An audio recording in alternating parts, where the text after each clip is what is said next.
Welcome back to Takeout, continuing our conversation with top Trump White House trade advisor Peter Navarro. So there are lots of fangled and newfangled words in the trade world. De minimis is one of them. Yes. Let's break it down. What it means is, in this context, packages shipped into America, $800 or less, were exempted from any tariff. Now, as of August 29th, they will not be. Small businesses care about this because they do some of their business that way. If you're a Etsy, eBay, things like that. Why is this a good idea? Why will this not harm small businesses in the country? It's just a huge win for the American people. Why? You had a situation, every country in the world, okay, if they have a de minimis thing, it's like $10 or $20 or whatever. Ours in America got way out of hand. It went all the way up to $800. And there's all sorts of fraud. In other words. That's way too generous. And what this will do is basically protect all the manufacturers and the jobs therein who make the kind of stuff that's now coming in free of tariffs. The reason why we put tariffs on products from countries is because they cheat, full stop, okay?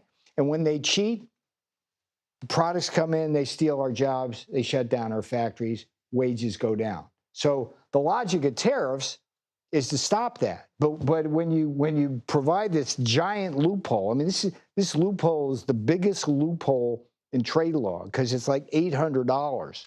You close that. This is literally going to mean a couple of $100 billion additional in revenues collected over the next few years. And you know, how many schools can you build with that? How many roads can you build? How much debt can you reduce? So this is a great thing for America. And the beauty of this is, I mean, the critique of tariffs on the day I got here in the first term was it's going to create inflation. Consumers going to pay. We've seen no sign of that at all. None. Inflation. And the reason is because they eat it. The foreign countries eat it. They're all eating it because they need access to our market. That's right. Exactly right. And there's economic theory on that. It's like when you're the biggest country in the market. So they might not be able to eat 30% or 50%, but they can eat 15% and basically keep things as they were or just slightly more expensive. The rule is the bigger the trade deficit that we have with a country, the more they can eat, okay? Because they're feasting on us. And you're testing that right now. They're feasting on us. And all we're asking them to do is eat a normal meal instead of that feast. Talk to me about copper. 50% tariff on copper. This is semi-finished copper and copper-intensive derivative products. That touches a lot of things that flows through our economy. Why do we need 50% tariffs on copper? Here's the deal, Major. This is a highly strategic, critical mineral, particularly in an age of AI.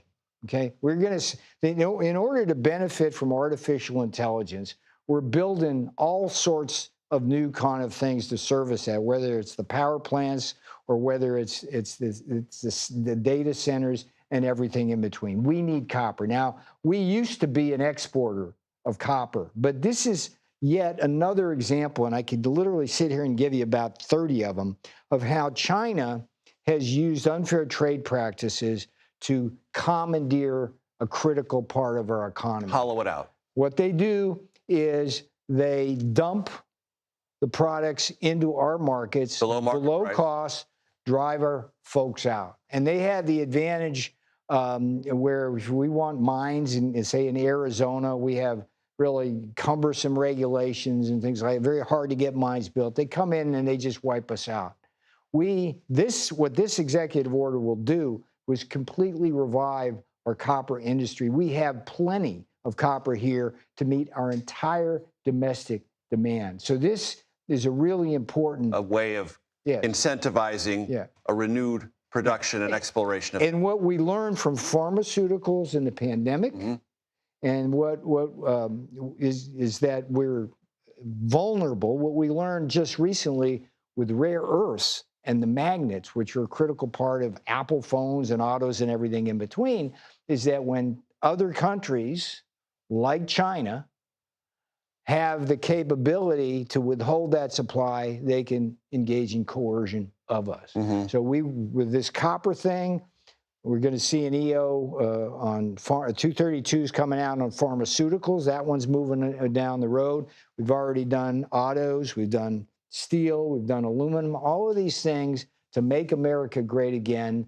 That's the purpose. And this copper one's really important. Quickly, what's coming ahead for Mexico and Canada? Because both have unresolved trade disputes with the president. Some of it is exempted because of the USMCA, but there's still things unresolved, and the Canadians and the Mexicans still keep saying publicly they're trying to get things resolved. What's the timeline? Yeah. What's the expectation? That's a good question. And there's negotiations ongoing on a daily basis with Jameson Greer, the USTR, Howard Lutnick at the Department of Commerce.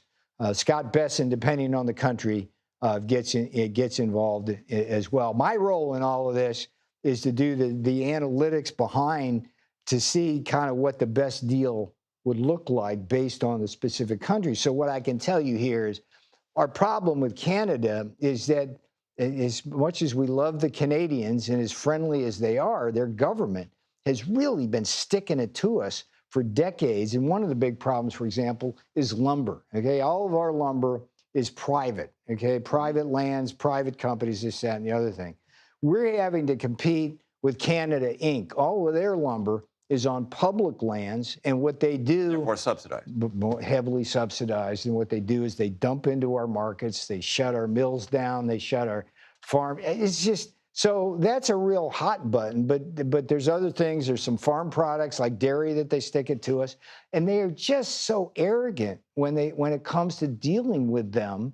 And they're like, they learn the lesson. You better not retaliate against the United States. And quickly, Mexico.